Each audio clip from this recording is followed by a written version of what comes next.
धरती जल की रानी है, जीवन इसका पानी है। आजकल खेती में काम आती है और पानी भी बचाती है। जी हाँ, बिल्कुल सही सुना आपने। आपकी नर्सरी राइम बिल्कुल नहीं बदली है। अगर कुछ बदला है तो खेती करने का तरीका।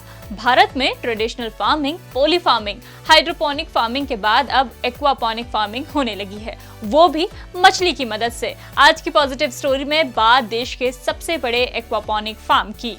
1500 किसान, 300 एकड़ जमीन, 100 लोगों की टीम, जिसमें से 85% महिलाएं, सिर्फ 5% पानी और 365 दिन ऑर्गेनिक प्रोडक्ट की सप्लाई। ये सब कुछ कर दिखाया है लैंडक्राफ्ट एग्रो के फाउंडर्स ललित जवाहर और मयंक गुप्ता ने। 32 साल के इन दो दोस्तों ने साल 2018 में महाराष्ट्र के कोल्हापुर से भारत में एक नई तरह की खेती की शुरुआत की।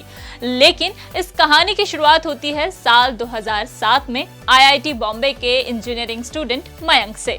2012 में उनकी प्लेसमेंट हुई और न्यूयॉर्क की एक कंपनी में नौकरी लग गई। लेकिन 9 to 5 की जॉब में हर किसी को इंटरेस्ट नहीं होता। मयंक ने MBA में एडमिशन ले लिया, फिर भी मन नहीं माना तो दोस्त के साथ मिलकर बैंकॉक में एक स्टार्टअप शुरू किया। स्टार्टअप चल पड़ा, लेकिन दिल है कि मानता नहीं। दूसरे देश में पैसा तो खूब मिला, लेकिन शहरों की चकाचौंध मयंक को रास नहीं आई और उन्होंने रुख किया भारत का। भारत आए तो अपने जिगरी दोस्त ललित का साथ मिला और दोनों ने डिसाइड किया कि ऑर्गेनिक फार्मिंग से जुड़ा कुछ शुरू किया जाए।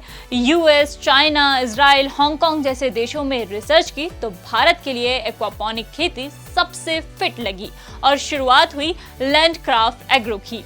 क्लाइमेट, पानी, मिट्टी, किसानों की उपलब्धता और मार्केट के हिसाब से उन्होंने महाराष्ट्र के कोल्हापुर में अपना फार्म खोला। आसपास के 1500 से ज्यादा किसानों को जोड़ने के साथ ही अपने फार्म पर 85 महिलाओं को रोजगार दिया। इस एक्वापोनिक खेती के जरिए मयंक और ललित ने करोड़ों का बिजनेस मॉडल खड़ा कर दिया है। जाते जाते एक्वापोनिक खेती के बेसिक के बारे में भी जानते जाइए। इसे 2 पार्ट में किया जाता है। पहला, एक टैंक में मछली पालन किया जाता है। इनसे निकलने वाला वेस्ट कलेक्ट किया जाता है। ये वेस्ट न्यूट्रिशन से भरपूर होता है। दूसरे पार्ट में नेट पॉट में पौधे बनाए जाते हैं और पॉली हाउस में इन पौधों को पानी पर रखा जाता है। अब बारी आती है मछलियों के जादू की। दरअसल मछलियों का जो वेस्ट निकला था उसे पानी में मिलाकर इन पौधों के नीचे छोड़ा जाता है, जिससे पौधों की जड़ें पूरा न्यूट्रिशन सोख लेती हैं और मिलती हैं प्योर ऑर्गेनिक सब्जियां। तो ये थी एक्वापोनिक की पूरी तकनीक। और भी ऐसी ही इंटरेस्टिंग स्टोरीज के लिए जुड़े रहिए दैनिक भास्कर ऐप पर।